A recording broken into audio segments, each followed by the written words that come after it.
Art advice. We all love it, and there's an endless source of resources and information out there that has the potential to improve your art skills.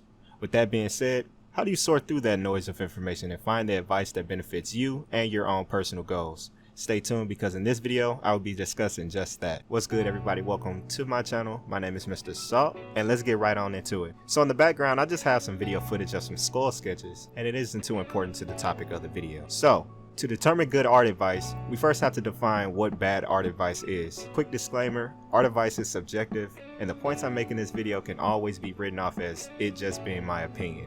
Anyway, I, just like everyone else who wants to improve their art, often browse through a lot of resources online. From my experience, the art advice that I often never listen to mainly falls under one generalized category that I'll call procedural advice.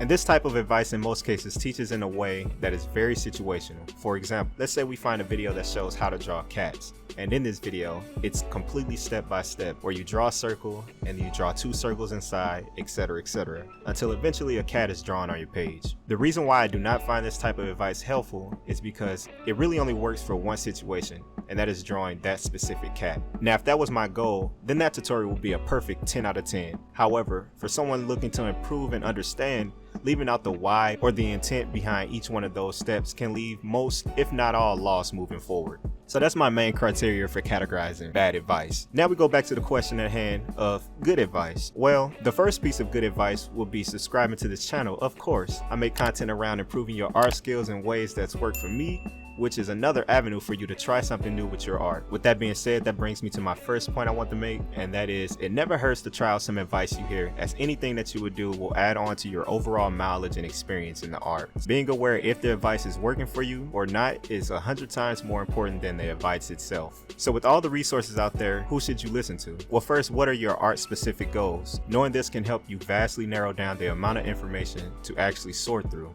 If your goal was to master figure drawing, for example, you really wouldn't want to pay too much attention to someone that only paints landscapes. Some skills from painting landscapes could transfer over to figure drawing, of course, but sometimes the excess information can fog up the path to your main goal. The first direction of who is actually worth listening to can be your inspirations. For example, my main inspirations in drawing at the moment have been Kim Jung-gi and Peter Hine, since that technical style and imaginative drawing is my main goal. One thing I'd want to mention is commonalities. What type of advice do you see a lot of overlap in, or what is something that literally everyone is saying? There's often a lot of truth in this. Common examples are learning the art fundamentals, practice often, and using reference. Dissecting the commonalities from different sources of advice and relating it back to your own personal goals can help as well.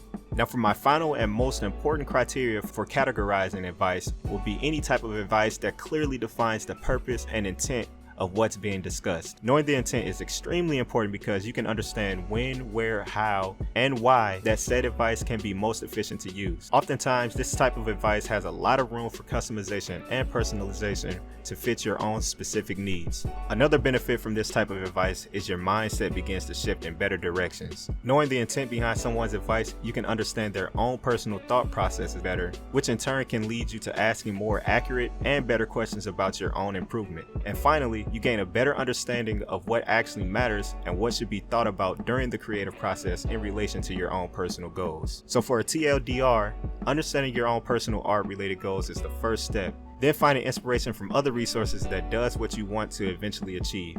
And finally, having resources that can clearly define the purpose and intent behind their advice will overall help you know which advice should be followed and which advice doesn't relate to your overall goal. So, thoughts? Be sure to leave that in the comment section below. I definitely read all of my comments. And be sure to like the video if you enjoyed and subscribe if you want to see more content from me. Thanks for watching, everyone, and I will see you in my next video.